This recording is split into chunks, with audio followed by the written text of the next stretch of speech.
Again, we are with the 5th semester dealing with 19th century literature, and in this presentation today I would like to introduce the kinds of literary production and the kind of paradigm emphasized in the mid-19th century. Last time we did the first part of the 19th century, especially the Romantic period. Now we shift into the second part of the second half of the 19th century, and when I say that, we are within Victorianism. And some features of the period: Industrial Revolution. In 1850, England, it was the first industrial nation. More people employed in industry than agriculture. Expanding trade. The British Empire also expanded its colonial presence in Africa, India, Middle East, and Asia. And the growth of empire, which means that wealth, but it was not evenly distributed.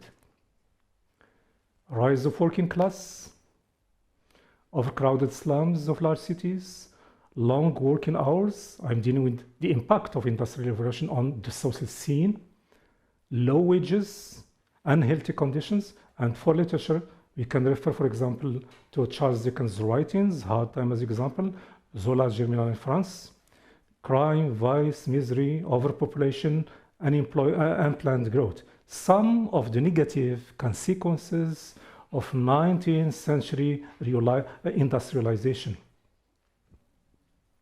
Working class life, a life apart, class consciousness, the factory, long hours under dirty and dangerous conditions, the imposition of the new routines and discipline, working class vulnerability, unemployment, sickness, accidents, and family problems. So you can see I started with some negative consequences of the changes that took place after the impact of the Industrial Revolution. And because of these problems here, there were laws which were passed in the parliament, especially the law of 1840. Although these laws were passed, the conditions in the workhouse were to be worse than the worst possible working condition outside the workhouse. And families worked several small jobs. And that's why there were earlier socialist movement that is asking for workers' rights. Working class slums, the Industrial Revolution as a major turning point in the history of the world that marked the 19th century, technology as progress, so we can talk about the new wealth and the new poverty, social identities and class consciousness. So I am talking about class. Two important features here again, as part of Industrial Revolution. And I talked before about the capitalist system, laissez-faire, as we'll see here, the rise of the working class and the rise of the middle class.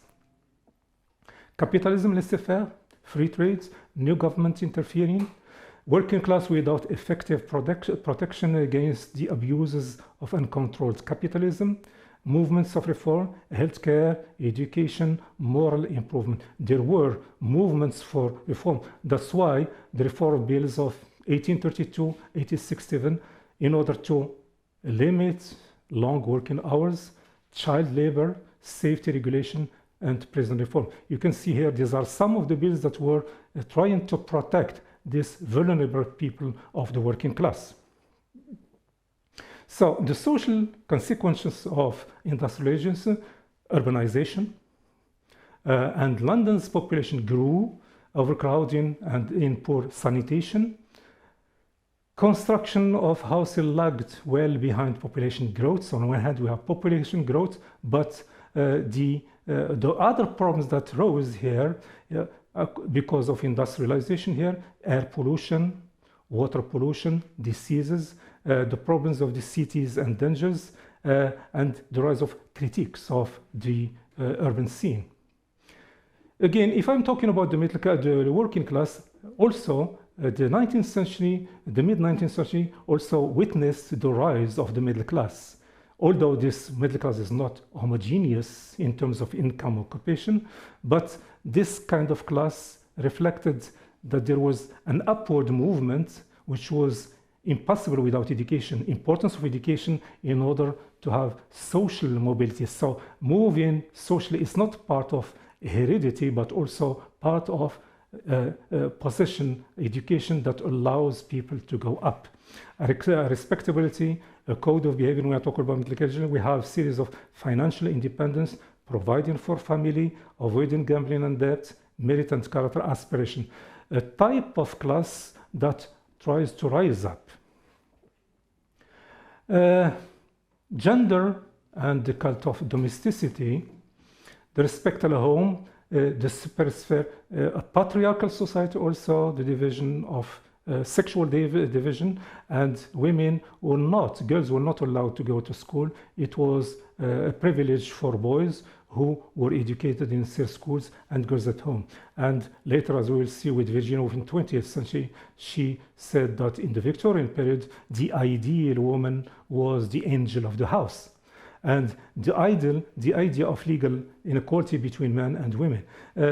So it's part of the middle class identity. It is neither aristocratic nor working class value. It is very apart. And the reassessment of femininity here starts to be one of the concerns in the Victorian period before we move to the 20th century, when we have voices trying to free women from this division. Voluntary citizen campaigns for social reform. So when we saw this problems working class, problem of segregation here, there were voices asking for reforms. Some aspects of middle class here, life in public, houses and furnishing as signs of material prosperity. Working classes divide into several subgroups also, from skilled to unskilled due to technological change. Working class women, industrial landscape also.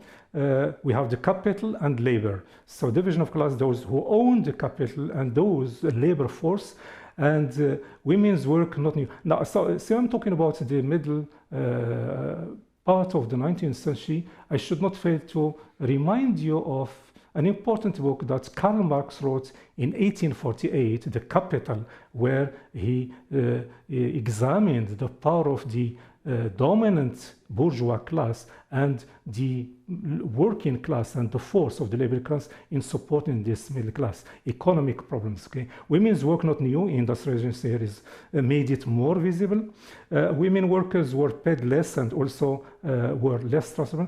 So gender division of labor as well. It's not only part in the domestic but also in the working life. Also, one of the philosophies of the period is the idea of self-made man. That is the rising from humble origin to wealth. It was a possibility, as I said, because new aspiration for a middle class, education, which was not before. Now education can be a means of rising socially. And I can here give the example. When we read Charles Dickens' Great Expectation, we have the major character here who is from an origin in the marches, working class, and at a certain time he aspires to move to London to be educated a gentleman. So we have the idea of manners, clothes. So we have the hat, the shoes, and the eating manners and the speaking manners and the language education. And we have the movement. It reflects this idea of self-made man, though the novel examines other moral, economic, social issues, but it includes this problem. Okay? Many here, middle class is increasing in power and in number, and many is inspired to join ranks of the nobles.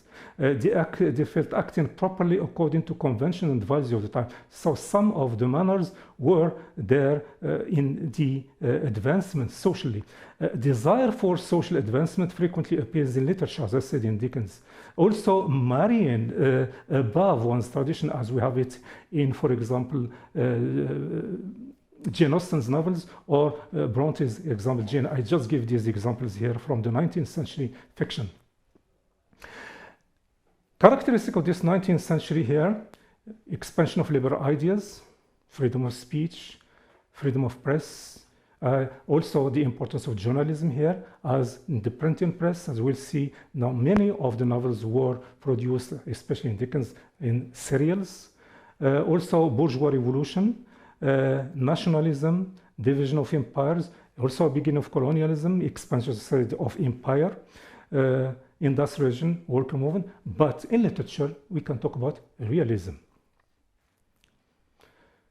Victorian literature here is the movement roughly comprised the years 1830 to 1900, especially during the reign of Queen Victoria.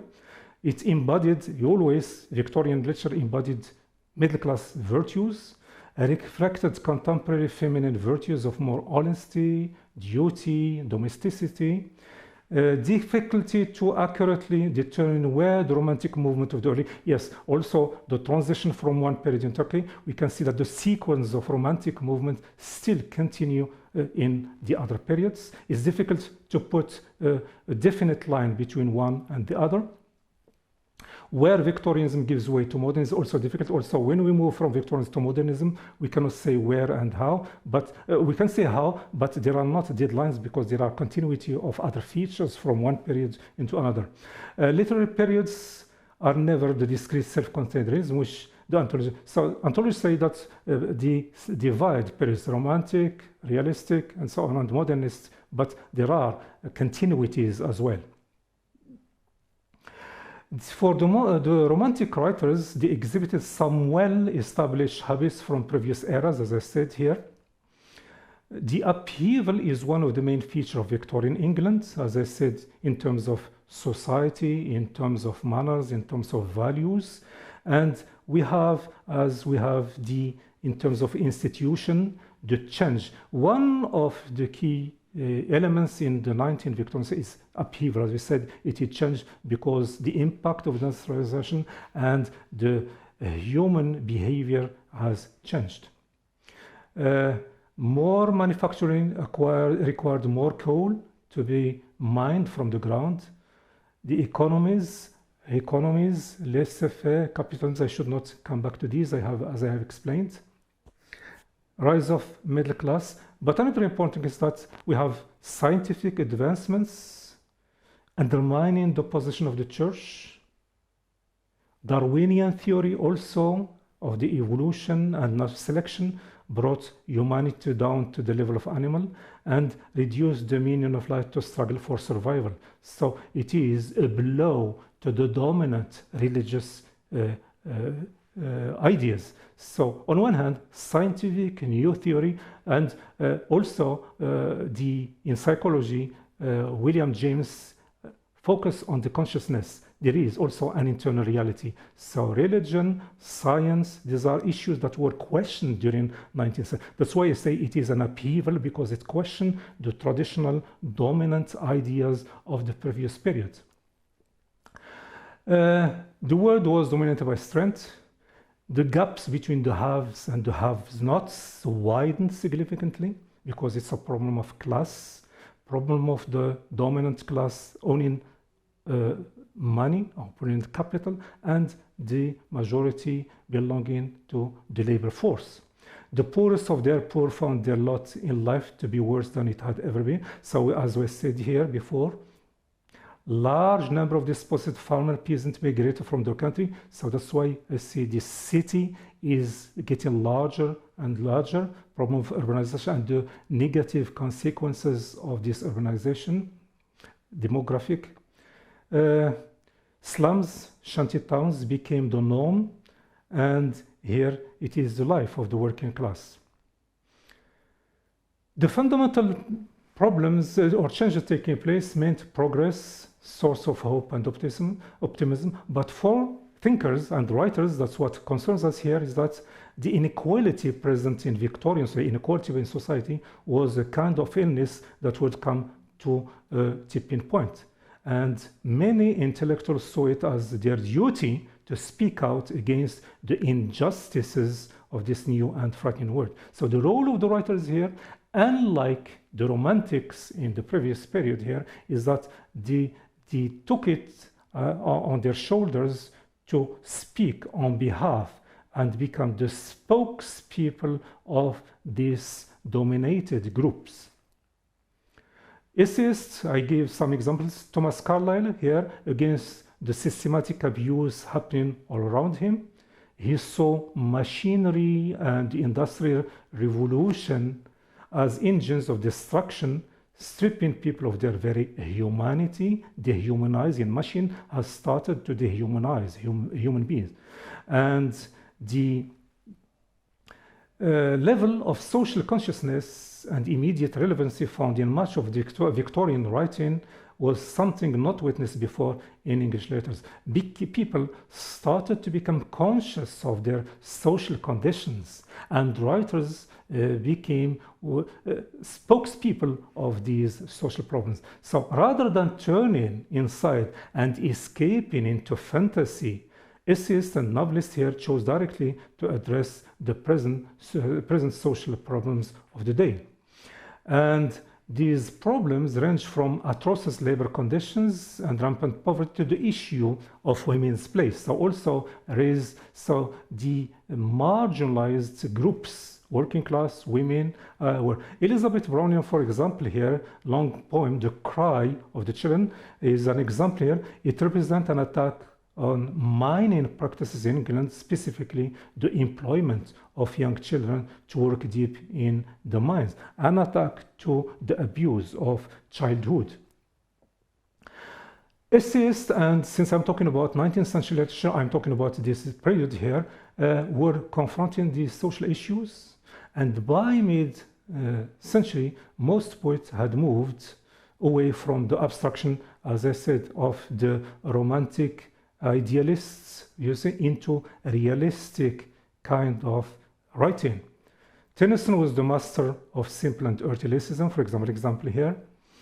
Women in the Victorian world, since I'm talking about it was a patriarchal society, boys were allowed to go to school, but women and girls stayed home. Now, the philosophy of the female emancipation became a rallying point. So people were looking for the female position in society, and many of them were not allowed to publish. And even if they published in pseudonyms, as it is the case of George Eliot. Patriarchy had been firmly entrenched in Western society for so long that women writers faced impediments to gain any level recognition and acceptance. And it is, of course, in a conservative patriarchal society, no place for women writers. And as I said, Evans, here is Mary Evans, whose real name is Evans, is going to write under a pseudonym, a man's name, in order to be recognized. So she published Adam Bede as an example. The dominant paradigm during this period is realistic.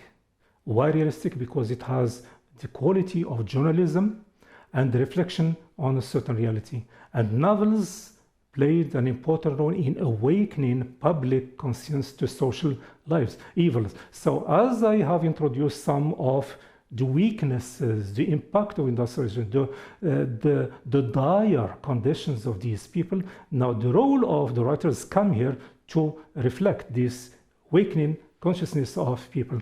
Example here, when you read Dickens' Oliver Twist, Banality of Old Laws, of Poor Relief, I just here sum up of some of the dominant themes of these novels. Dehumanizing hard times, dehumanizing effect of capitalism. In Little Dorrit, there is a satire, public bureaucracy and corruption, some of the social sicknesses of the impact of industrialization here. So laws, dehumanization, corruption, bureaucracy. And when we deal with realism, here we are, one key term is verisimilitude, coming from the Latin virum and simile, and means real, similar to the truth. It is mimetic, and it tries to produce a facsimile of reality. That is, the text, the letter text, tries to report, like in a journalist manner, the events, although it is a piece of fiction, but it has this quality of lifelike. And here, realism is a complex term, though it is realistic, and we think that there is a certain objectivity in presenting reality as it is. I question here the position of the writer, because there is a degree of the writer's subjectivity where a question from which angle the writer is producing this reality. So there is, though it is objective, there is a certain degree of subjectivity, because there is always the moral of the writer lurking behind the realistic presentation. What the writer presents is also important here. So the author's view is omnipresent, and as I said, from which angle here? And realistic, there is with strong moral implication. Whenever we read, example, Dickens' writing, we say, yes, there is description, but there are some key moments of criticism of these moral problems, of these social problems. Example of Charles Dickens here, who made an industry out of addressing social ills here. Optimism with an optimistic tone. His novel drew attention to the real world. He attained popularity. He reflects the time, and he was a reformist, addressing his issues with moral criticism, with the idea of socially reforming the weaknesses of society. And always in his novel we say presentation of the social injustice, and sometimes there is a gloomy, pessimistic view, but there is always an element of hope of change when through the rise of consciousness. He wrote with a voice that was very accessible to ordinary reader of the time, as I said here, because we are dealing with quality of text which has a journalistic, realistic, common language addressed to the people.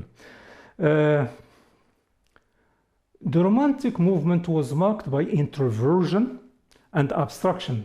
They were much less interested in commenting on or altering the course of events, while Victorians, on the opposite, they agreed on encouraging society toward a higher good and righteous noble occupation. And the artist, his role is of having an effect, being a prophet-like figure, someone who is enlightening people in order to change their situation.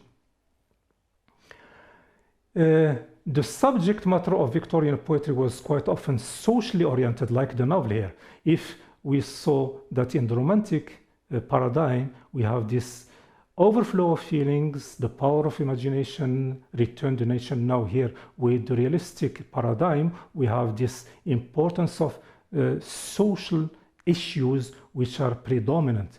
And Victorian poets or novelists were nothing if not masters of variety and inventiveness. Also, another characteristic is that the novel prose replaced poetry. If Romantic period was highly dominant with poetic diction and poetry, the verse, free verse, now with realism we have prose as a means of transmission in this literature. And there is a shift in the popular taste, and the idea of individualism continued to be predominant, and Dickens made full use of the serial format, because as I said, his novels were produced as in series in journals before they were collected under the form of novels. He was one of the popular fiction realistic writers. He was very influential, appealing, and he was condemning society's obsession with logic and scientific advancement at the expense of the imagination. If the novel attempts to present this reality and to be lifelike, to focus on the minutest details of everyday life, the critics saw that the novel appealed to a popular, often female readership, and therefore dismissed it as artless and dull. This is one of the criticisms here. And the later Victorian novelist, however, proved that the form could attain highest of artistic achievement, previously reserved only for poetry.